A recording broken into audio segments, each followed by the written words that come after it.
الصیام والقرآن یشفعان للعبد یوم القیامہ۔ روزے اور قرآن قیامت کے دن بندے کی شفاعت کریں گے۔ یہ شفاعت کا مہینہ ہے۔ قیامت کے دن نبی علیہ السلام شفاعت فرمائیں گے، قیامت کے دن قرآن شفاعت کرے گا، قیامت کے دن انسان کا روزہ بھی اس کے لیے شفاعت کرے گا۔ روزہ قیامت کے دن اللہ رب العزت کے سامنے التجا کرے گا، اے اللہ اس بندے کو اپنی رضا عطا فرما۔ قرآن مجید بھی شفاعت کرے گا، اے اللہ یہ بندہ میری تلاوت کرتا تھا اس لیے اس کو جنت عطا فرما۔ تلاوت قرآن پاک کو اس ماہ سے خاص نسبت حاصل ہے کیونکہ اس ماہ میں قرآن پاک نازل ہوا، اس لیے قرآن پاک پڑھنا اور سننا اس مہینے کی خاص عبادت ہے۔ عام طور پر تراویح کی نماز میں پورا قرآن پڑھا جاتا ہے اور سنا جاتا ہے۔ کئی جگہوں پر تو تراویح میں 3 بار بھی قرآن پاک مکمل کیا جاتا ہے۔ اکابرین امت تو یہ سارا مہینہ قرآن کی مشغولی میں گزارتے تھے۔ سبحان اللہ، ہمیں بھی چاہیے کہ ہم اس ماہ میں عام دنوں کی بنسبت قرآن کی تلاوت زیادہ کریں۔ اللہ تعالیٰ نے اس مہینے کے بارے میں فرمایا، یہ مہینہ میرا مہینہ ہے، محبوب کی ہر چیز پیاری ہوتی ہے۔ یہی وجہ ہے نبی علیہ السلام کو اس مہینے کا انتظار رہتا تھا، کیونکہ اس ماہ کو اللہ تعالیٰ نے خاص اپنا مہینہ قرار دیا۔ اور حقیقت یہ ہے کہ یہ روزے، یہ تلاوت، یہ عبادت، یہ صدقہ، یہ خیرات، سب کچھ اس کا مقصود اللہ تعالیٰ کا قرب حاصل کرنا ہے۔ اللہ تعالیٰ کی رضا، اللہ کی محبت حاصل کرنے کا اس سے اچھا موقع مل ہی نہیں سکتا۔ اسی لیے قرب الہی حاصل کرنے کے لیے اس مہینے سے خوب فائدہ اٹھانا چاہیے۔ دیکھا گیا ہے کہ جو لوگ تجارت کرتے ہیں ان کے کاروباری سیزن آتے ہیں، جس شخص کا سیزن آ جائے وہ اپنی محنت بہت زیادہ کرتا ہے، وہ اپنی دیگر مصروفیات ترک کر دیتا ہے، وہ دوسروں سے معذرت کر لیتا ہے کہ میرا سیزن آ گیا ہے اس لیے میں زیادہ وقت فارغ نہیں رہ سکتا، بلکہ وہ انسان اپنے کھانے پینے کی پرواہ بھی نہیں کرتا، رات کو اسے سونے کی فکر نہیں ہوتی، اس کو ہر وقت یہ غم ہوتا ہے میں کسی طرح اس سیزن میں کما لوں، اس سیزن سے جتنا نفع میں اٹھا سکتا ہوں اٹھا لوں، مجھے زیادہ فائدہ ہوگا۔ وہ سوچتا ہے کہ تھوڑے دن کی مشقت ہے، اس کے بعد پھر آرام کریں گے۔ اسی طرح رمضان المبارک نیکیاں کمانے کا سیزن ہے۔ جو لوگ اپنے گناہوں کو معاف کروانا چاہتے ہیں، اللہ رب العزت کا قرب حاصل کرنا چاہتے ہیں، اللہ تعالیٰ کی معیت کے حصول کے لیے بے قرار ہیں، ان کے لیے یہ مہینہ ایک بہترین سیزن ہے، اس سے فائدہ اٹھائیں۔ حدیث پاک میں آیا ہے کہ رمضان پورے سال کا قلب ہے، اگر یہ درست رہا تو پورا سال درست رہے گا۔ امام ربانی مجدد علی ثانی رحمہ اللہ تعالیٰ نے عجیب بات لکھی، فرماتے ہیں کہ یہ مہینہ آنے والے پورے سال کا مقدمہ ہے۔ مثال کے طور پر ایک بندہ تکبیر اولیٰ کی پابندی کرنا چاہتا ہے مگر نہیں کر پاتا، تو اگر وہ رمضان المبارک میں تکبیر اولیٰ کی پابندی کرے گا تو وہ اپنی آنکھوں سے مشاہدہ کرے گا کہ آنے والے سال میں اللہ رب العزت اس کے لیے تکبیر اولیٰ کی پابندی آسان فرما دے گی۔ ایک بندہ تہجد کی پابندی کرنا چاہتا ہے لیکن تہجد کی پابندی اس کو نصیب نہیں ہوتی، اگر رمضان المبارک میں وہ پابندی کے ساتھ تہجد پڑھ لے تو پورا سال اللہ رب العزت اس کو تہجد کی توفیق عطا فرمائیں گی انشاءاللہ۔ ایک شخص سچ نہیں بولتا لیکن وہ چاہتا ہے کہ میں سچا بن جاؤں، تو رمضان المبارک میں سچ کی پابندی کر لے۔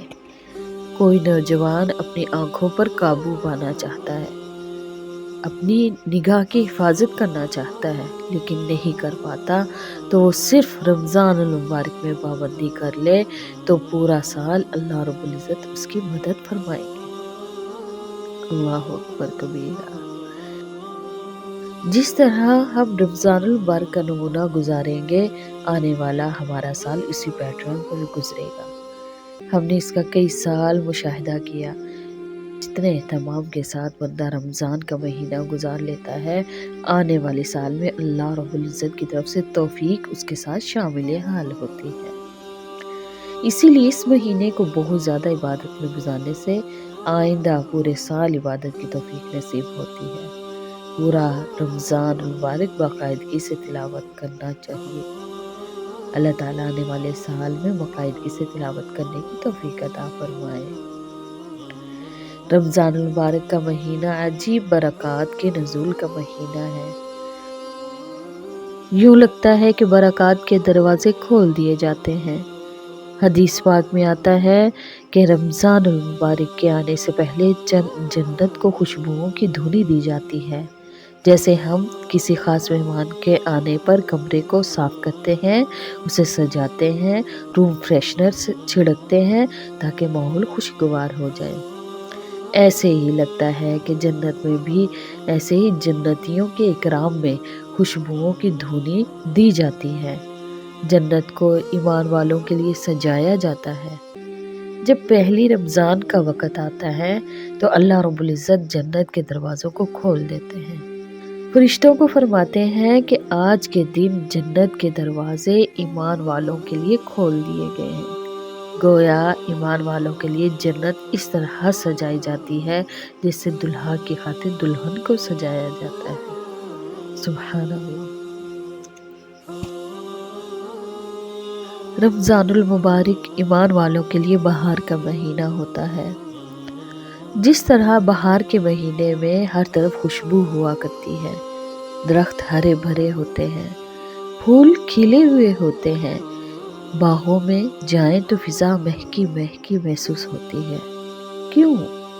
ہر بندہ کہے گا جی بہار کا مہینہ ہے، ہر طرف سبزہ دکھائی دے گا، ہر طرف خوشبوئیں ہوں گی، فضا خوشبوؤں سے بھری ہوئی، لدی ہوئی، اسی لیے کہ وہ بہار کا مہینہ ہے۔ اسی طرح رمضان المبارک اللہ کی رحمت کا مہینہ ہے۔ اس کی صبح میں رحمت، اس کی شام میں رحمت، اس کی تہجد کے اوقات میں رحمت۔ جو انسان اپنے گناہوں کو بخشانا چاہے، اللہ رب العزت کو راضی کرنا چاہے، اس کے لیے سنہری موقع ہے۔ یہ گولڈن چانس ہے، اس موقع سے فائدہ اٹھانا چاہیے۔ قیامت کے دن روزے داروں کے اکرام کے لیے ایک خاص گیٹ ہوگا جسے باب الریان کہتے ہیں، جس سے وہ گزریں گے۔ امام بخاری نے ایک حدیث میں فرمایا، جنت کا ایک دروازہ ہے جس کا نام ریان ہے۔ امام بخاری نے فرمایا کہ جنت کا ایک دروازہ ہے جس کا نام ریان ہے۔ قیامت کے دن اس میں سے روزے دار گزریں گے، ان کے سوا کوئی بندہ اس دروازے میں سے نہ گزرے گا۔ آواز دی جائے گی کہ روزہ رکھنے والے کہاں ہیں؟ روزے دار کھڑے ہو جائیں، ان کے سوا کوئی اور اس میں داخل نہ ہوگا۔ جب وہ داخل ہو جائیں گے تو وہ دروازہ بند کر دیا جائے گا۔ روزے داروں کو جنت میں باب ریان سے آواز دی جائے گی، لوگوں جو تم میں سے اچھا روزہ رکھنے والے تھے وہ سارے داخل ہو جائیں۔ جب کبھی آپ یورپ کا سفر کریں گے تو جب پاسپورٹ کنٹرول پہنچاتے ہیں تو چونکہ یورپ کے سب ممالک اب ایک ملک بن گئے ہیں تو اپنے ملکوں کے لوگوں پہ آنے جانے کی کوئی پابندی نہیں۔ ایک ہی فلائٹ سے اترتے ہیں تو ایک خاص دروازہ ہوتا ہے، اس کے اوپر لکھا ہوتا ہے کہ جو ان ملکوں کے لوگ ہیں وہ بغیر پاسپورٹ کے چیک کروائے سیدھے چلے جائیں، اور ہم جو دوسرے ملکوں کے ہوتے ہیں ہمیں پاسپورٹ کنٹرول پہ جانا پڑتا ہے۔ جب کبھی صورتحال ایسی ہو تو یہ حدیث بہت یاد آتی ہے، جس حدیث میں فرمایا کہ جس طرح 300 بندے جہاز سے اترے اور 10-15 بندے تو جو ہمارے ان ملکوں کے تھے وہ تو الگ کھڑے ہو گئے، جی آپ سے تفتیش ہوگی پھر آپ جا سکیں گے، اور جو فلاں پاسپورٹ رکھنے والے ہیں وہ بغیر چیک کروائے سیدھے اس دروازے سے چلے جائیں۔ تو ایسا لگتا ہے کہ قیامت کے دن جنت کے دروازوں میں بھی ایسا ہی ہوگا، وہ باب الریان سے آواز دی جائے گی کہ روزے رکھنے والے کہاں ہیں، وہ یہاں سے گزر جائیں، اور باقی وہیں کھڑے رہیں۔ اگر موجود ہیں تو وہ بغیر کسی رکاوٹ کے سیدھے جنت میں چلے جائیں۔ سبحان اللہ۔ بعض کتابوں میں یہ بھی لکھا کہ جب لوگ اس دروازے میں داخل ہوں گے تو فرشتے اس کو کیا کہیں گے؟ کلوا واشربوا ہنیئا بما اسلفتم فی الایام الخالیہ، تم کھاؤ پیو، یہ بدلہ ہے ان ایام کا جو تم نے اللہ کی عبادت میں گزارے۔ اللہ اکبر کبیرہ۔ یہ مقصد ہے کہ رمضان میں تم بھوکے پیاسے رہتے تھے، اب تم اس دروازے میں داخل ہو گئے ہو، اب تمہیں اللہ کی نعمتیں ملیں گی، لہذا تم ان نعمتوں کو کھاؤ پیو اور خوشیاں مناؤ۔ سبحان اللہ۔ حدیث پاک میں آتا ہے کہ روزے دار کے منہ کی بدبو اللہ کو مشک و عنبر سے بھی زیادہ پسند ہے۔ اس سے اللہ تعالیٰ روزے دار سے محبت کا اظہار ہوتا ہے۔ عام طور پر روزہ رکھنے سے خالی پیٹ کی ایک بساط منہ کی طرف چڑھتی ہے جس سے منہ میں بدبو پیدا ہوتی ہے، لیکن اللہ تعالیٰ کو یہ بھی اتنی پسند ہے، فرمایا مشک اور عنبر کی خوشبو سے زیادہ پسند ہے۔ سبحان اللہ۔ بخاری شریف کی ایک روایت میں نبی علیہ السلام نے ارشاد فرمایا، روزہ دار آدمی کے لیے دو خوشیاں ہیں، للصائم فرحتان اذا افطر فرح واذا لقی ربہ فرح بصومہ۔ جب وہ روزہ افطار کرتا ہے تو اس وقت بھی اس کو خوشی ملتی ہے، اور قیامت کے دن جب وہ اللہ سے ملاقات کرے گا تو اللہ تعالیٰ اس وقت بھی اس کو خوشی عطا فرمائیں گے۔ اللہ اکبر کبیرہ۔ ایک خوشی تو اسے اس وقت ہوتی ہے جب سارا دن بھوکا پیاسا رہنے کے بعد اس نے افطار کیا، اس کی آنتیں تر ہو گئیں، اس کی خشک آنتوں میں سیرابی ہو گئی، دل کو طمانت مل گئی۔ دوسری خوشی جب روزے دار کی اللہ تعالیٰ سے ملاقات ہوگی اور اسے اللہ سے روزے کا اجر ملے گا جو کہ دیدار الہی کی صورت میں ہوگا۔ اس سے بڑی خوشی اور کوئی ہو ہی نہیں سکتی، تو روزے دار کے لیے تو خوشیوں کا وعدہ فرمایا۔ الصوم لی وانا اجزی بہ، روزے دار اللہ اور اس کے بندے کے درمیان ایک خفیہ معاہدہ ہے۔ روزہ میرے لیے ہے، الصوم لی وانا اجزی بہ، اور اس کا بدلہ بھی میں ہی دوں گا۔ چونکہ بندے نے خاص میرے لیے روزہ رکھا، حالانکہ اگر وہ چاہتا تو کچھ کھا پی لیتا، کوئی اسے روکنے والا نہیں، لیکن اس نے میرے لیے صبر کیا، اس لیے اسے اجر بھی میں ہی دوں گا۔ چنانچہ باقی ہر قسم کی عبادت کا ثواب فرشتے لکھتے ہیں، مگر روزے کے بارے میں فرشتے یہ لکھتے ہیں کہ اس نے روزہ رکھا، بس کہ اس نے روزہ رکھا، اس کی عبادت کا ثواب نہیں لکھتے۔ اس کا اجر اور بدلہ قیامت کے دن اللہ دیں گے۔ وہ لکھ دیتے ہیں کہ اس نے روزہ رکھا، اس کا بدلہ اللہ دے گا۔ اللہ اکبر کبیرہ۔ اس میں ایک نکتے کی بات یہ ہے کہ جو سمجھنے والی ہے، ہر دینے والا اپنے مقام کے مطابق دیتا ہے۔ فرض کریں اگر کوئی سائل آ کر مجھ سے مانگے تو میں اپنی حیثیت کے مطابق 1-2 روپے دوں۔ اگر وہی آدمی ملک کے کسی امیر آدمی سے مانگے تو وہ 1 روپے دیتے ہوئے شرمائے گا، ہو سکتا ہے کہ وہ 1000 روپے دے دے۔ اگر وہی آدمی سعودی عرب کے بادشاہ سے جا کر مانگے تو وہ 1000 روپے دیتے ہوئے بھی شرمائے گا، اسے لاکھ روپے دے گا، بلکہ ہم نے سنا ہے وہاں تو کروڑوں چلتے ہیں۔ اس سے کم کی تو بات نہیں ہوتی۔ جب دنیا کے بڑے لوگ اپنا مقام اور حیثیت کے مطابق عطا کرتے ہیں تو یہاں سے یہ بات سمجھ لینی چاہیے کہ قیامت کے دن جب روزے کی عبادت کا اجر ملے گا تو اللہ تعالیٰ بھی اپنے شان شایان عطا فرمائیں گے۔ سبحان اللہ۔ محدثین فرماتے ہیں کہ حدیث پاک کے یہ الفاظ یہی ہیں مگر اعراب میں فرق ہے۔ وہ فرماتے ہیں الصوم لی وانا اجزا بہ، روزہ میرے لیے اور روزے کا بدلہ میں خود ہوں، یعنی قیامت کے دن اللہ رب العزت روزے کے بدلے میں اپنا دیدار نصیب فرمائیں گے۔ سبحان اللہ۔ چاہے اس کی عبارت اجزا بھی ہو یا اجزی بھی، کہ میں بدلہ دوں گا یا میں بدلہ ہوں، بہرحال فائدے کا سودا ہے۔ سبحان اللہ۔